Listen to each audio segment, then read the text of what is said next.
Welcome back, all you warriors. Another episode of Lee Landscapes Life Stories. Today is a straight up mowing day. You got plenty of green grass and places to stripe up to perfection. It's like one of the most beautiful days I've had this year. It feels perfect out here. So I'm going to talk about this one thing real quick, and then we'll get some mowing footage, and we'll have other topics as we go through the day.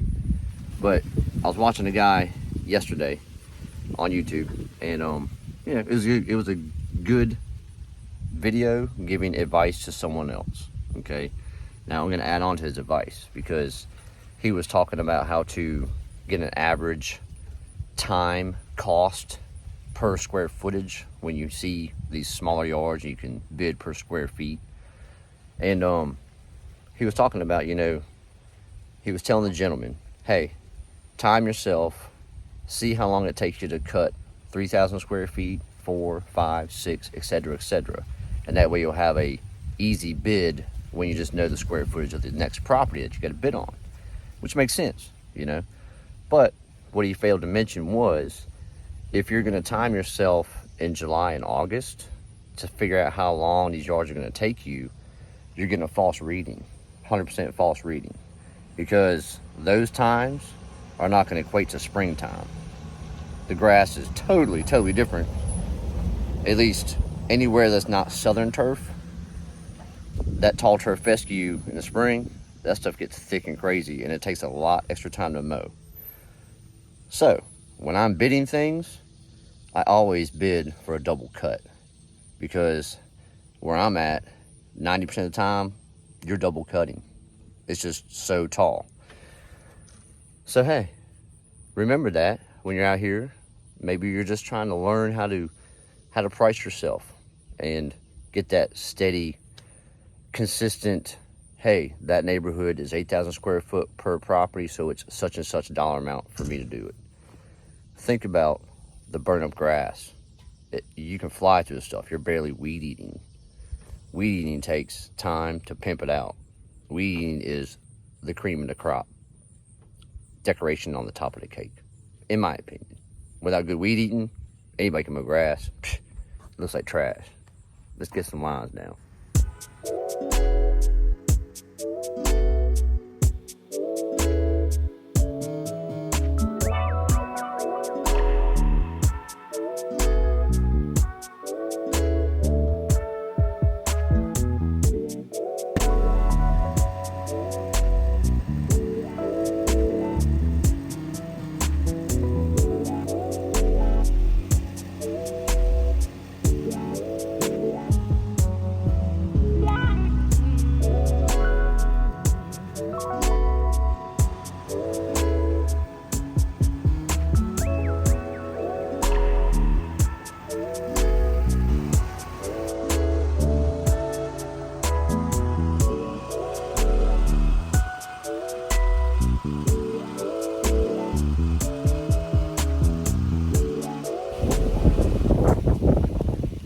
Look how beautiful that is. Wow. Just beautiful out. It's incredible. So, yeah, that's our first stop of the day. Got it striped up, and I would have done a third cut, but I'm in a crunch time with only 2 guys out here. So, it's a 2-weeker, one of my few 2-weekers. And, yeah, she's an awesome client.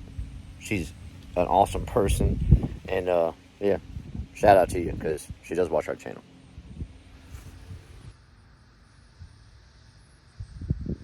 Look how nice and clean that is. Woo. Turf Tiger does good, man. I'm telling you. Clean cut. Boom.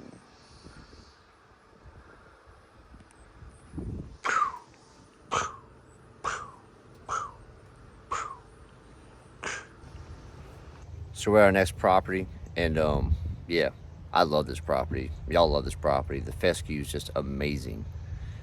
Hey, I have one of the community members here reach out in a comment and was like, I'm burnt out, Randall. It's like my motivation is. So we're going to talk about how much is enough. How many properties do you actually need? You know, what is your, here comes my client. She's awesome. So back to the question, how much is enough for you? You know, no one needs to go crazy out here thinking that they need to continue to grow and continue to grow. I mean, there's a certain point in your business, if you're, there's a difference between entrepreneur and creator entrepreneur. And we'll talk about that also. So stick around, we're gonna mow this beautiful fescue and we'll be back.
So there you got it. Little quick and easy in and out, $120 since we did the back hillside. And we're gonna roll to the forest property and we'll touch base on the subject that I brought up before we mowed this one. Stick around, come on with me. It's 4:20, last stop of the day. Woohoo! So look, what's the difference between an entrepreneur in this industry and a creator entrepreneur? In my humble opinion, I refer to myself as a creator entrepreneur. I have no ambition to have a large scale company. I have no ambition to have my name plastered all over the place in my hometown, that I'm the biggest, baddest company that there is. I don't want to sit behind a desk and delegate. I don't want to have to hire 30 people every 2 years because it's a revolving door of employees. It's not what I want. I love to come out here, make these properties just bling, because inside I'm just a creator. I love to create. And if more of us were creators and less of consumers, the world would be a better place, in my opinion.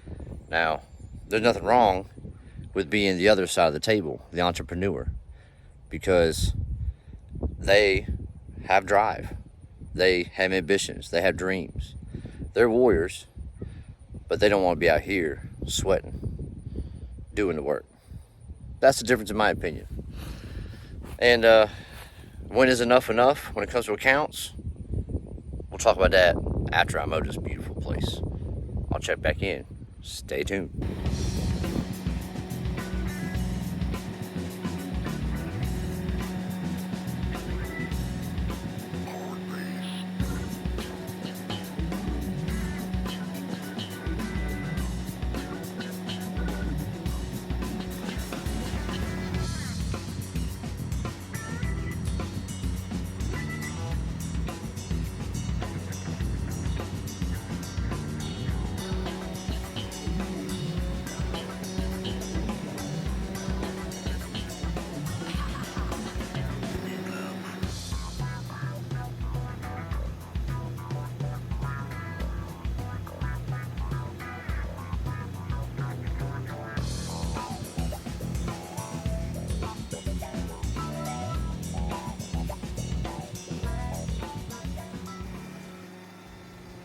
All right, warriors.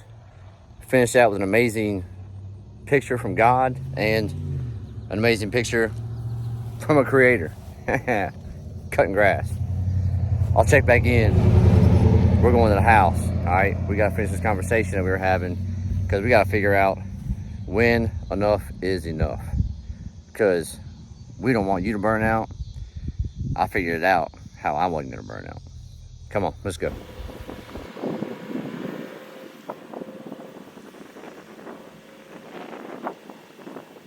I'm gonna keep this nice and short and to to the point for you guys, because if you want to hear me ramble for an hour, you can catch my live streams that we started doing Sunday evenings. Look for me around 9, 10 o'clock at night, Eastern time, Sunday evenings. That's when you'll just hear me ramble. So look, when is enough enough?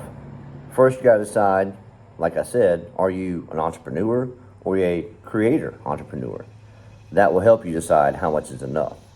Now, if you're going out solo, first and foremost, make sure all your bills are paid. If you can make all your payments in your month, you're making enough money to survive. That's first and foremost. That's your first mission when you're starting out. Now, once you figure that out, me personally, I need to make $400 a day for 20 days a month. All right, that gives me $8,000 income, and that's just me working solo. $8,000 pays all my bills, pays all the overhead involved, and gives me a pretty good chunk of change to live off of. Now, I have helpers now that I have to pay. So when you go up one helper, think, okay, now I have to personally bring in revenue of an extra $1,000 a week. That extra $1,000 a week revenue is going to pay for my helper. Helper number 2, same thing. So if you have 2 helpers, you need to be bringing in about $2,000 extra dollars a week above what you want to make. And as I've always been saying, demographics play a huge part in how much you're making. So for me to say, hey, we need 80 accounts, we need 60 accounts, we need 120 accounts, that's kind of, I can't tell you that. We did personally 2 properties yesterday, 2, and we made $1,000. All we did was mow grass, pull weeds, and trim some bushes. When you are just a creator, entrepreneur, how much is enough? It's up to you and your happiness. How happy are you up here when you wake up in the morning and you see your list? Is it a daunting list? Does it make you unhappy to see that list? Is it too much for you? Cut it back, all right? You do not have to keep pushing and pushing and pushing unless you're the entrepreneur. And if you're the entrepreneur, that's your drive. You're going to push and push and push and try to pick up as much business as you possibly can. You're going to use route density. You're going to use door hangers around every single account that you already have to try to pump out your name in that one little general area. So the entrepreneur is never going to stop. They will always grow and grow and grow. That is their purpose. All right, so I don't even know if any of this ending made any sense to anybody or if it was even beneficial. But I will say this. Always understand that us people you see on YouTube, we're not in your shoes. We're not in your business. You know what's best for your business, not us. We can give you plenty of bad advice because we don't know the whole story. If you help us out, tell us the whole story, we can always help you out more uniquely to your situation. All right? That being said, hopefully we'll see you guys Sunday nights on the live streams and we can get some good questions answered and some good conversations going between a whole bunch of warriors out here trying to make it in the real world. As always, be good if you can, always be kind, above all, love each other. Peace, Elite Landscape style.